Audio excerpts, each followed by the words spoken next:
I'm so intimate with the intimate infinite. I'm so intimate with the divine that I cry her tears. And remember, the tears of the divine are not finite. The tears of the divine are infinite, right? So the pain of the divine is infinite. But God's not only the infinity of power, God's the infinity of pain. So what does it mean to feel, to take God's perspective, is to be willing to enter into the inside of the inside with she and to feel her pain.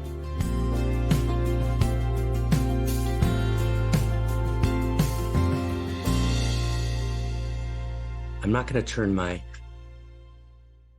camera on quite yet. You know, something wonderful and tragic and beautiful and devastating happened this week. And we're not going to talk about it this week, probably not next week, probably the week after, because I want to give everyone a chance to really show up and be there and to come. You know, my beloved, our beloved Sally Kempton, Swami Durgananda, passed.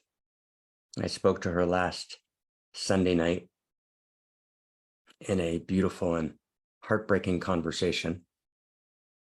We expected that she would be able to pull through, and I would see her in a little bit. I had a ticket for a week from tomorrow, and she passed in the night. And I can only describe the first 45 minutes after she passed, before life demanded response in other areas. I was here alone in the house, and I called KK, and I couldn't quite find her because she was in Pilates. And I just screamed and screamed and screamed. Right, a great one has gone home. And no words. And so we can't go into today's One Mountain without holding Sally. And Sally's been with us in so much, and will, in 2 weeks, not next week, but the week after, we're going to do a full deep dive into the teachings that Sally brought to the world. Sally's teachings were in many ways deeply emergent from Kashmir Shaivism, and also deeply transfigured by her meeting with the Dharma, with cosmorotic humanism.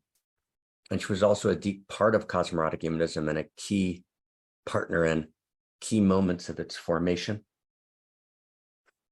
Certain phrases came from my discussions with her, right? Particularly, I was trying to articulate what it means that an outrageous lover is actually committing love in the world, is acting love in the world. And together on the phone, we formulated the phrase outrageous acts of love. And it was at Sally's house that the outrageous love Dharma was born, at a very painful and difficult moment where I lost words back in 2011 or 12. And I was talking to Shahati's beautiful Dharma circle, and I couldn't find any words, and the words rolled out. We live in a world of outrageous pain, and the only response is outrageous love. And then, you know, for about an hour, I blanked, and the whole understanding of outrageous love came tumbling out. And Sally stopped what she was doing in the next room, her own teaching, and jotted notes and handed them to me. I still have them, which was the seed of the outrageous love understanding that Christina, beloved Christina Kincaid, my partner, and I picked up and spend so much time on, and is going to become closer and closer to the center of what we're doing. There's so many things to say about Sally, but I just want to not go there now, just to presence. We can't go into One Mountain without touching and holding and presencing that. And I want to just, if I can, share with you a chant that she taught me, just to be with Sally. And then we enter into the next step of One Mountain. Is that okay, everyone? Is that, I'm just going to check the chat box. Is that okay? Can we do that together? Okay, thank you so much. Yeah, thank you so much. Om Manu Bhagavate Muktanandaya. Om Namo Bhagavate Muktanandaya. Om Namo Bhagavate Muktanandaya. Om Namo Bhagavate Muktanandaya. And it's singing for the ecstasy of liberation. Muktanandaya, the ecstasy of liberation. Om Manu Bhagavate, right? We turn, right, and embrace the ecstasy of liberation. Om Namo Bhagavate Muktanandaya. Om Manu Bhagavate Muktanandaya. Om Namo Bhagavate Muktanandaya.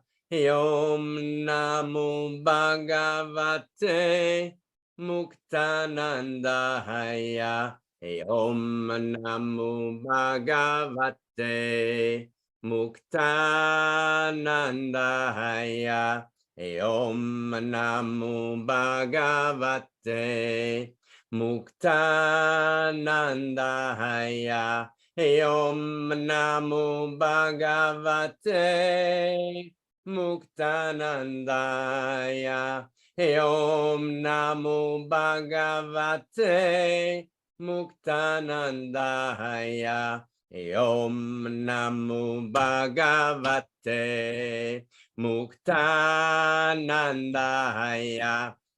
Om Namo Bhagavate Muktanandaya. Om Namo Bhagavate Muktanandaya.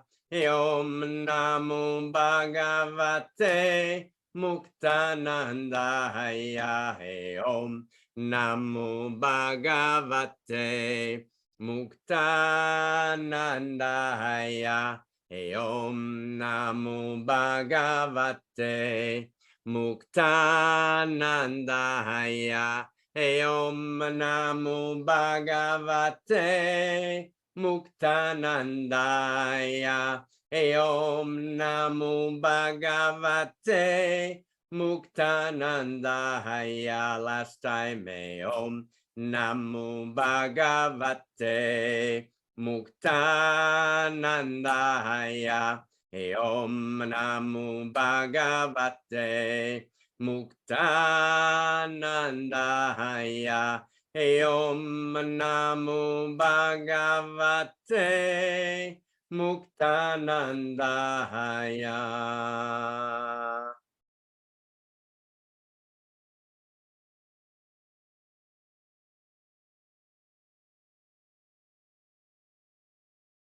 Mad love, Sally. Mad love. Blessings, beloved. We've just begun to say goodbye to you. And I don't know what the schedule is in the world that you're in.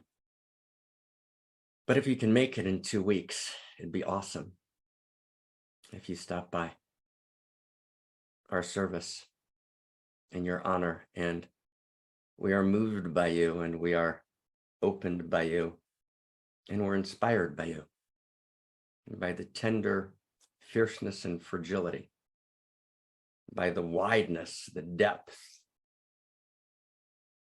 the humor, the penetrating insight, the sharpness of your wildly complex, contradictory, poignant, and pure liberation. So we've been with you every second since you passed, and we felt you with my beloved sister Sandra passing over, with Ruti, Sally's brother, David, is a deep practitioner. Lolly, and all of Sally's student community. Amen. Amen. Amen. Amen. Cha. Cha. David. Our intention, what's our intention? Our intention is at this moment, in this time between worlds, in this time between stories. Our attention is to participate in responding to the meta crisis, because crisis is an evolutionary driver. And all crisis at its core is a crisis of intimacy. And a crisis of intimacy means a crisis of relationship. And one of the things that we've understood deeply here together at the center, all of us together, myself and everyone here, and my dear student, brother, colleague, co-president, Zach Stein, and Sally deeply, and everyone literally who's here. If I start listing one person, I'm going to list everyone, so I'm not, but everyone, right? And you know, I'm listing the people that are actually not here this week. Daniel, Ken, right? Howard, right? So many people. We've understood that the root cause underneath the generator functions of existential risk, which together with our beloved Barbara Marx Hubbard, we've identified as rivalrous conflict governed by win-lose metrics. Rivalrous conflict governed by win-lose metrics as the source code structure of reality, all the way up and all the way down, which then generates the second generator function of existential risk and catastrophic risk, which is the fragility of the systems, fragile systems. So for example, one of the things that is tragically likely, and we're doing nothing about now, is intense heat wave in India. Intense heat wave around the world that in a place like India could kill 200 million people in a week. We know that's a genuine possibility. We're doing nothing about it. Why? Because it doesn't fit into being able to win in the win-lose metrics, even in India, for any number of reasons I'm not going to go into now, which generates a fragile system. And then we're going to cry about the tragedy. Well, that's intense. So we look away. We look away. Right? Like we look away from Ukraine. So how do we look towards? What does it mean to look towards? And to look towards is to become Homo Amor. To look towards is to become the new human. And you can only look towards if you can respond. Because if you can't respond, you can only feel the pain, but you can't respond to the pain. Then in the gap between our ability to feel the pain and our ability to heal the pain, we have to close our hearts.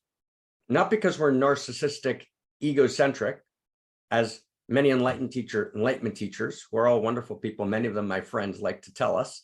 And there's some truth in that, but that's not the core. The core is not that we feel too little, it's that we feel too much. And if we can't respond to the pain, right, that we feel so intensely, at some point we have to close our hearts. So in order to open our hearts, we have to be able to respond, right? And to respond means there's actually something to feel, and there's an intention to have, and there's something to do that can directly shift the course of history. And that is that ability to shift the course of history at this moment, in this time between worlds, in this time between stories, right, is the most effective altruism that we could do. The most effective altruism is not like my friends Peter Singer and Will McCaskill and Toby Ord, all students of, Derek Parfit, little brothers, if you will. Well, Peter Singer's an older brother, and I guess Toby and Will, right, I guess are little brothers to Nick Bostrom, who they're all influenced by Derek Parfit, who's a beautiful man who I've read intensely. And they've talked a lot about effective altruism, but actually they're missing the core point. And guys, total respect, love brothers, but you're missing the point, guys, right? You can't do effective altruism without telling a new story of value. It's very important to buy mosquito nets all over the world, for sure, which effective altruism says don't just handle the person in front of you, but actually use reason to kind of understand how you can have most effect in alleviating suffering. And that's beautiful. And that might result in spending lots of money on mosquito nets, which can save more lives from malaria, perhaps, than anything else. And that's true, and that's good. But there's a deeper effect of altruism, right? To actually shift the course of history, to raise all boats, to transform, to save the future, right? The unborn voices of trillions of lives in the present. And the most disadvantaged will be destroyed by catastrophic risk, right? And all of us by existential risk. What we actually have to do is we have to tell a new story of value, because story and value are the source code of reality. We have to tell a new story, but not a postmodern story that's made up. As Will MacAskill talks about stories, kind of deeply influenced by a kind of subtle postmodernism, which overrides even his teacher Derek Parfit's moral realism, right? No, actually, value is real, and the field of value is real. And the best story of value is real, not because we decided, because it's aligned with the evolving values of cosmos. So we actually have to tell a new story of value. We have to tell a new story of value rooted in evolving first principles and first values. And that new story of value has to be understandable, accessible to every man, woman, and child in China and Afghanistan, right? In Iceland, in New Zealand, right? In South America, right? In South Africa, right? In Australia, all over Europe, in the Americas. There can be no place in Asia, but there can be no place that this story is not easily accessible and understood. Who am I?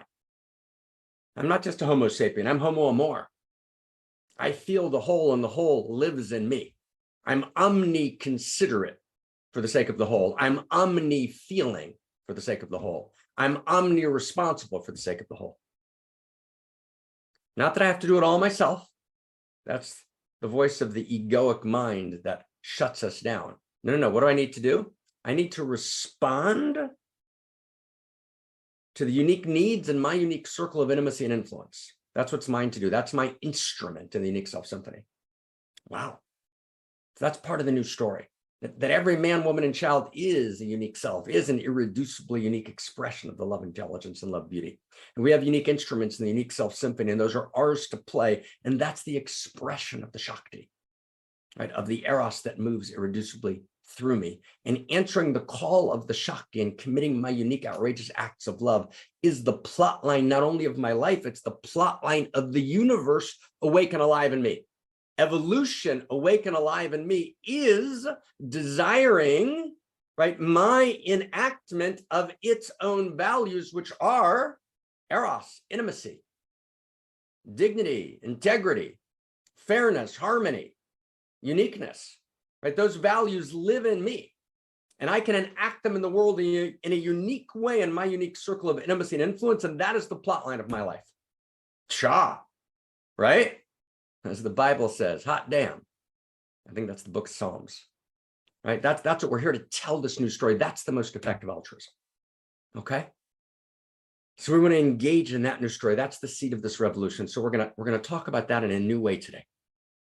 And this is emergent from Elena. Elena, I miss you and Eugene on our porch, right? It was emergent from Elena's talk 2 weeks ago.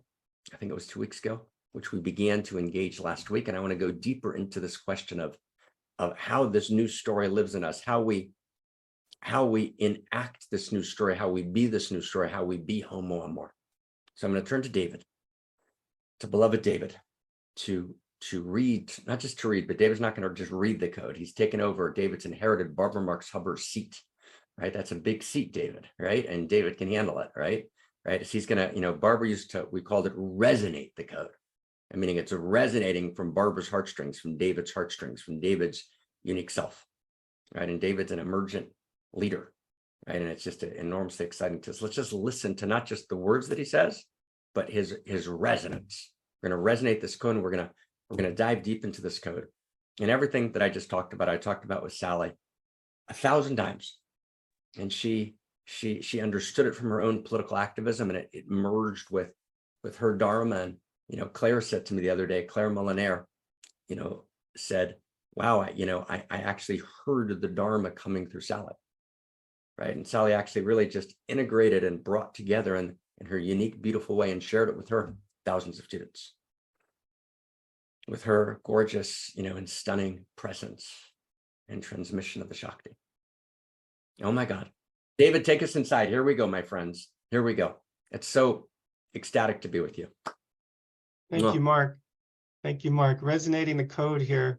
And I'm also, since Sally's in the field and we're resonating with Sally, I'm also reminded that, learning about Sally's life and the way that she's devoted herself to stopping business as usual for herself and just sort of committing to discovering what it means to be human. It was very inspiring learning about that. And so this code kind of points to that same impulse here.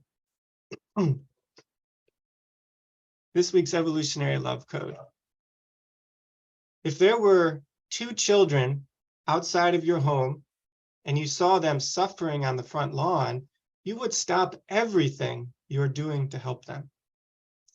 But if the same children are in another part of the world, even if you are aware of their existence and aware of the fact that they're suffering, all too often, the overwhelming majority of human beings go on with business as usual. To be or not to be, that is the question. It's a question that every human being must ask in this moment of meta-crisis. What does it mean to be human? What is the nature of our joy as human beings? What's the nature of our tears as human beings? What are the actions required of us as human beings? What are the responsibilities required of us as human beings? What are the rights required of us as human beings? What are the raptures required of us as human beings? We ask these questions not from a place of shame, not from a place of brokenness, but from a place of wholeness and celebration, from a place of agony, but also from a place of ecstasy. We stand together in the nobility of our humanity and in the ecstatic urgency of our humanity. And we invoke the possible human. The possible human is omniconsiderate for the sake of the whole. The possible human feels as if the whole of humanity, the whole of reality, is visible to the naked eye in their front yard. The possible human feels the truth that the whole includes not only every human being in the present, but also every human being in the past and in the future. The possible human stops business as usual and acts for the liberation of the whole. The possible human understands that to be is to be Homo, Amor. And with that, I turn my word back to you, beloved Dr. Mark. Thank you, David. And I jotted a couple of notes, just on this little piece of paper, just to try and rethink this in and rework this in. Can you hear me okay? Did I cover up? Let me just check with Christian Jacqueline. Did I cover up the microphone by putting these notes on my computer? I hope I didn't. Okay, so you'll tell me if I'm okay. Okay. You're good, Mark. Okay, awesome. So let me try and think about it this way, okay? What does it mean to be Homo Amor? What is the, and David, what does it mean to feel the children in the world who are not on my lawn, right? And what does it mean to expand my field of feeling beyond my visual field, right? So my visual field is right in front of me, but how do I expand beyond my visual field, which is my egocentric field? It's right, what's directly available to me, and experience this feeling of radical desire and care and concern and love for people I can't see, right? So I've got to find the people who are dislocated spatially, right? They're not near me. But then I need to feel the people who are dislocated temporally. They're not just across the world, they're either in the past or in the future. Because in responding to existential risk, we have to respond, right, both to all the generations past who have labored mightily for the evolution of consciousness and have passed us the baton. And if we drop it, then all of their work in some sense collapses. Yes, what they did has value in and of itself, but it collapses. And we're actually partners. There's a covenant between the generations, but all of the future. So I've got to feel the future. So how do I feel? I want to go to kind of the core of it. Before we talk about feeling across the globe and then feeling the future, I want to bring it down to the most basic. And how do I feel that which is right in front of me? How do I feel you that even when you're in my visual field? And how do I feel someone else? And if I can, people often ask me, and I often ask myself. I remember I was talking to my beloved brother, Daniel Schmachtenberger, and it was maybe 2016 or 17 or 15. And I was formulating for him this notion of allurement as the core structure of cosmos and what that means. Then it was a couple of years later, and I was in an early formulation of the tenets of intimacy, the 24 principles of the intimate universe. And Daniel and I were really excited about it. And we were going back and forth. And whenever we go back and forth, it's fructifying. There's always a deeper whole, a deeper delight, a deeper exchange that emerges. And then at a certain point, Daniel said to me something like, right, and I apologize to Oriana, this is slightly inappropriate language for one mountain, but just slightly, he says, how the fuck do you know this shit? Right? I mean, like, how do you know this? Like, what's your source? Right? And as Zach always teases me, I never do literature surveys on a topic. He says, how do you know? And that, this is maybe 2016, and that forced me to clarify, right, this principle of, in many conversations, of anthropontology. I know it because it lives in me. Right? How do you know what you know? Right? Anthro, within my own interior's ontology, the true nature of the world lives. So anthropontology, and that what lives inside of me, when I clarify my interiors, are the plot lines of cosmos, and the plot lines of cosmos are its first principles and first values. It's evolving first principles and first values. So that was a mouthful. Okay.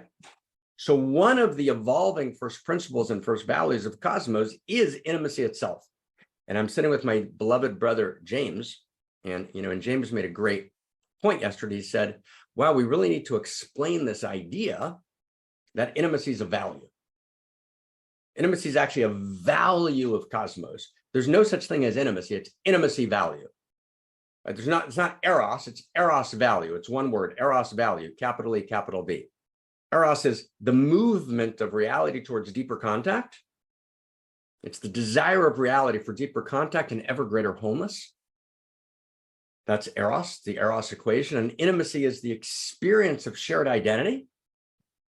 We actually have an experience of shared identity, which generates and is generated by this mutuality of feeling. We can feel each other. We're in a shared field of value and we have shared purpose. So I want to deepen this and I really understand this deeply. So what does that mean? How does Homo Amor do this? I want to kind of bring it back very simply, because when Daniel asked me that question, and then we went from that point to clarify, deeply this notion of anthropontology. How do we know what we know? The mysteries are within us. And this notion of first principles and first values. We began talking in very formal terms, several years ago, not about the Dharma. We shifted the term to first principles and first values as the plot lines of cosmos. And Zach and I must have had 1,000 conversations about this, and many of us have. So that Dharma lives in us.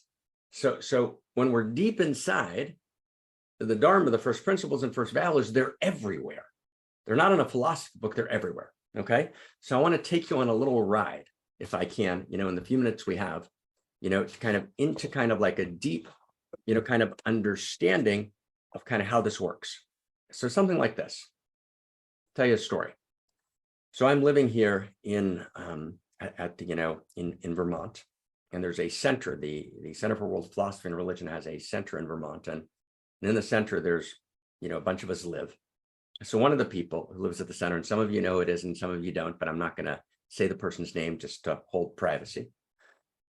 But we'll give them an initial. Let's say, I don't know, V. We'll make V as initial. V, just for fun. So V, is a very hardy person. He's a big hardy guy, right? And I, I'm a little less hardy. And in the Vermont winters, it's completely freezing, like 20 degrees below, like not wind chill factor. Wind chill factor is like 160 degrees below, but it's actually 20 degrees below. Now, cold does not work for me. And I'm like, doesn't work. And so I had actually an enormously difficult winter here. The cold just, froze me. Right now I was sick on and off all through the winter. And I'm trying to persuade V and other people connected to, the center, like, let's warm this place up. And they keep telling me, no, it's warm. We got this heater, we got that heater, it's warm. I say, guys, it's not warm, right? No, it is not warm. I'm telling you, I am freezing, right? And I couldn't, and they were fantastic, gorgeous people. Obviously, this is no critique, but I couldn't quite get across, right? That, oh my God, like the windows, right? I'm chilled between two windows in this hole. And if you have a violin out, everyone have a violin, everyone take your violins out. Oh, right. So it was hard. So then, this is very funny. Then a bunch of days ago, a couple of weeks ago, V, right, and my beloved partner who is here, right, say, oh my God, it's so hot. And V says to me, it's so hot, I can't work. Like, I can't work, I can't get anything. It's so hot. We have to get air conditioning. And I'm like, hot? I love the heat. I'm working through like 100 degrees, 9 degrees, not a problem, right? And then I said, wow, that's so interesting, right? So you don't get me, you can't feel me feeling my experience of the cold. And here I am, I can't feel you feeling your experience of the heat. So to love each other, I have to feel what you feel like in the heat, even though the heat doesn't affect me at all. And I can use that, right? I can use that, right, to feel you. And how am I going to do that? I've got to do it by feeling how I feel in the cold, right? So if I can feel how I feel in the cold, and I can then project that onto you in terms of the heat, now I can feel you.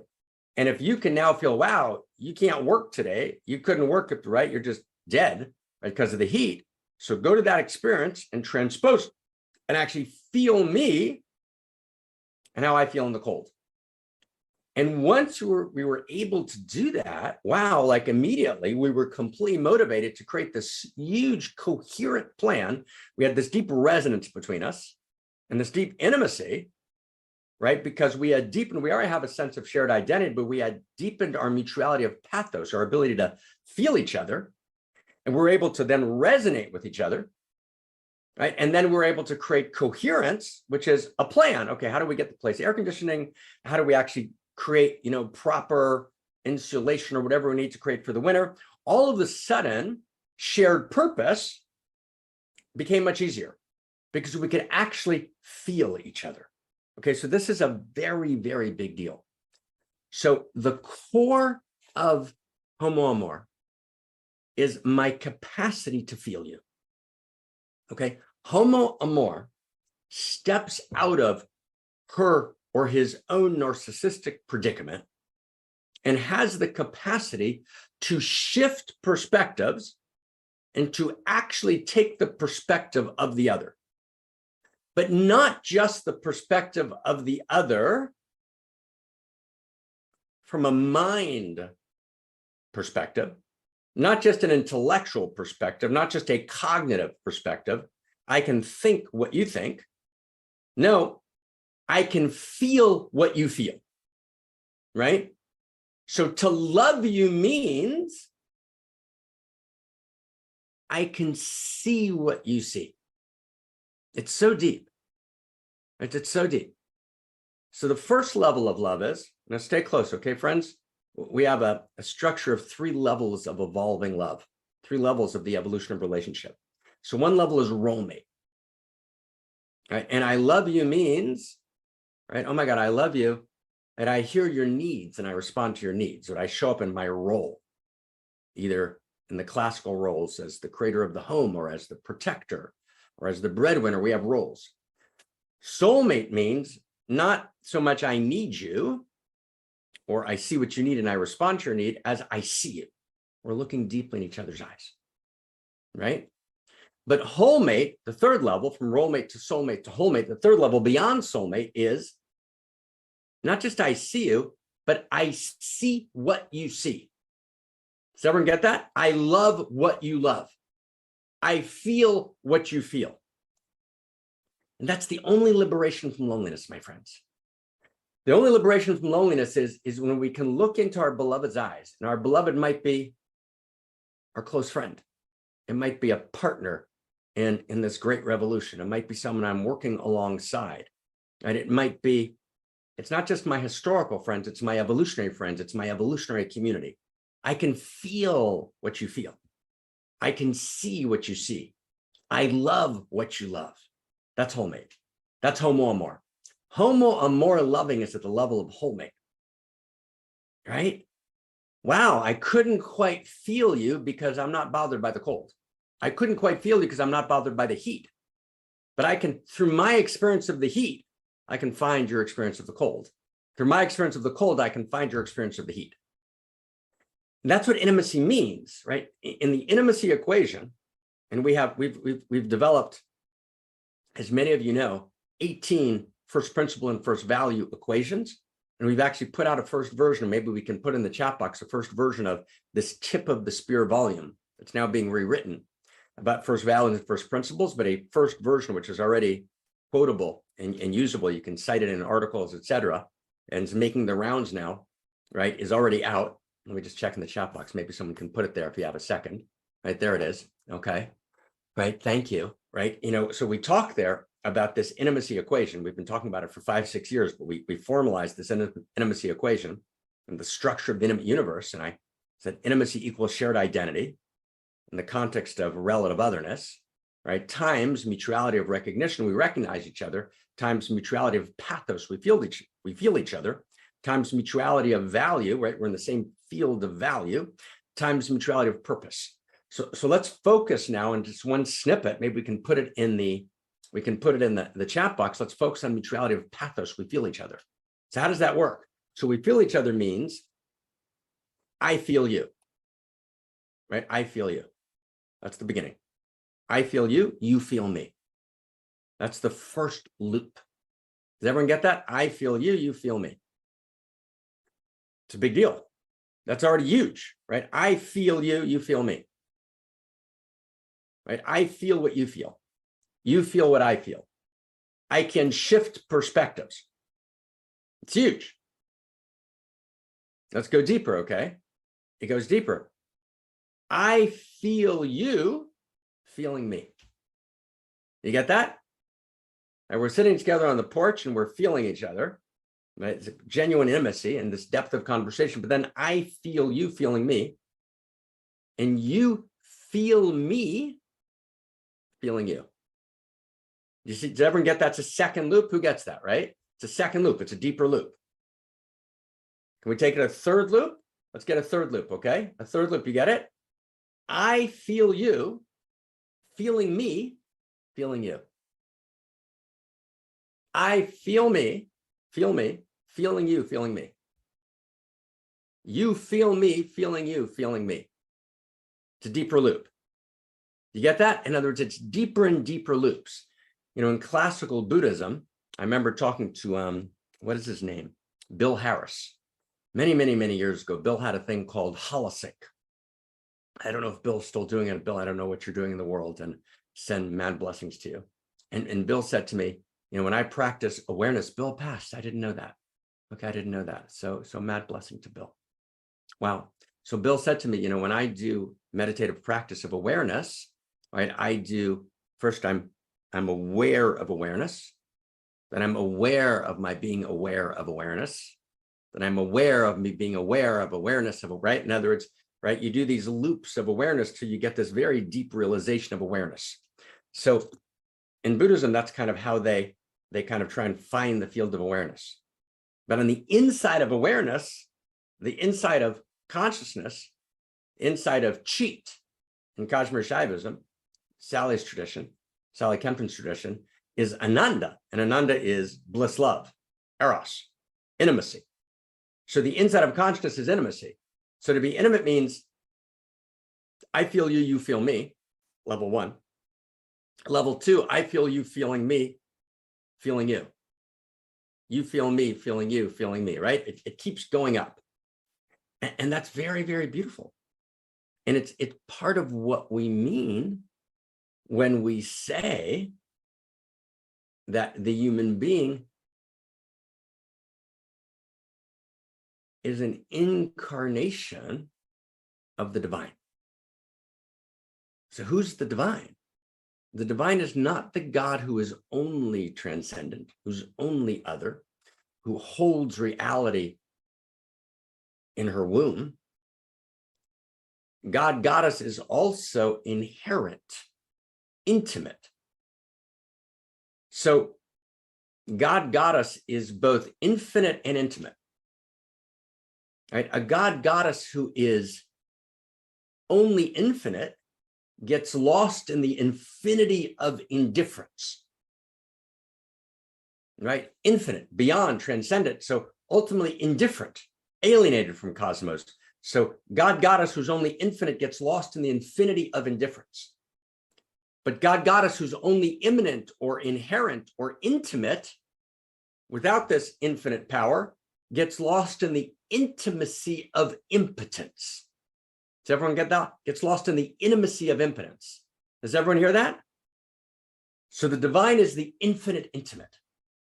That's actually the new name of God. The new name of God is the infinite intimate.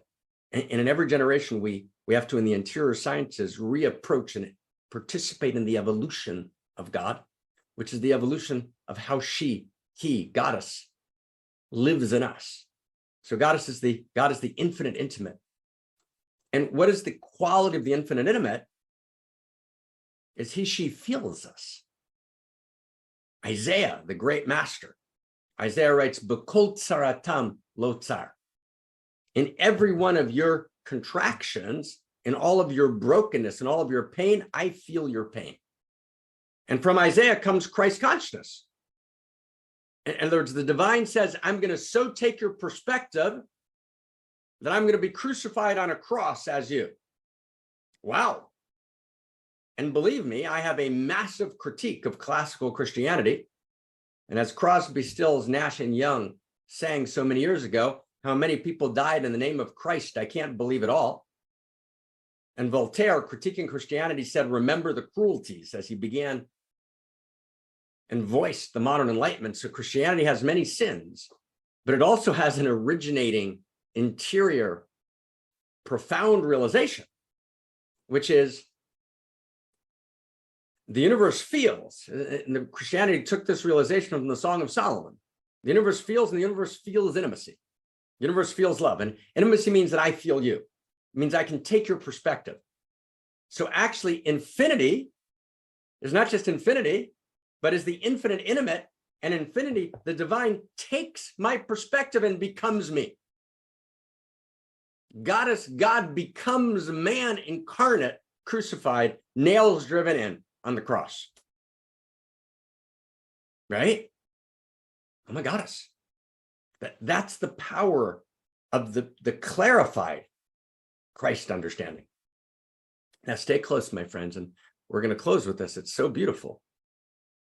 And we'll talk about this more perhaps with Andrew Sweeney, right, in the parallax dialogue that we're going to go into in 5 or 6 minutes or 4 or 5 minutes. But let's close the loop. Not only does God, goddess, take my perspective and become me, but I actually take the perspective of God, goddess, and I become God, goddess. So not only does goddess feel my pain, but I feel her pain. Now stay close, my friends, and we have to go so deep into this, right? What that means is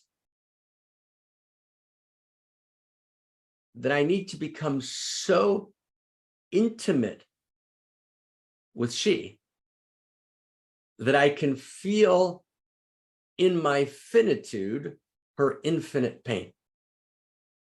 That's impossible. Meaning I'm so intimate with the intimate infinite. I'm so intimate with the intimate infinite. I'm so intimate with the divine that I cry her tears. And remember, the tears of the divine are not finite. The tears of the divine are infinite, right? So the pain of the divine is infinite. But God's not only the infinity of power, God's the infinity of pain. So what does it mean to feel, to take God's perspective, is to be willing to enter into the inside of the inside with she and to feel her pain and to cry her tears. And we call that in Solomon's lineage, litzta'er b'tzar hashchina, to participate with the pain of Shekhinah, of she, in the broken exile, with all the broken hearts and with all the lepers, with all the broken people, with all the lonely people. Shah, that's what it means to be Homo Amor. Homo means I feel you, you feel me. Right? God Goddess is part of Homo Amor. Homo Amor is part of God Goddess, even as we're held by the infinite intimate. Right? This is, and what we tried to do today was to evoke some of the quality, some of the feeling tone, right, of Homo Amor.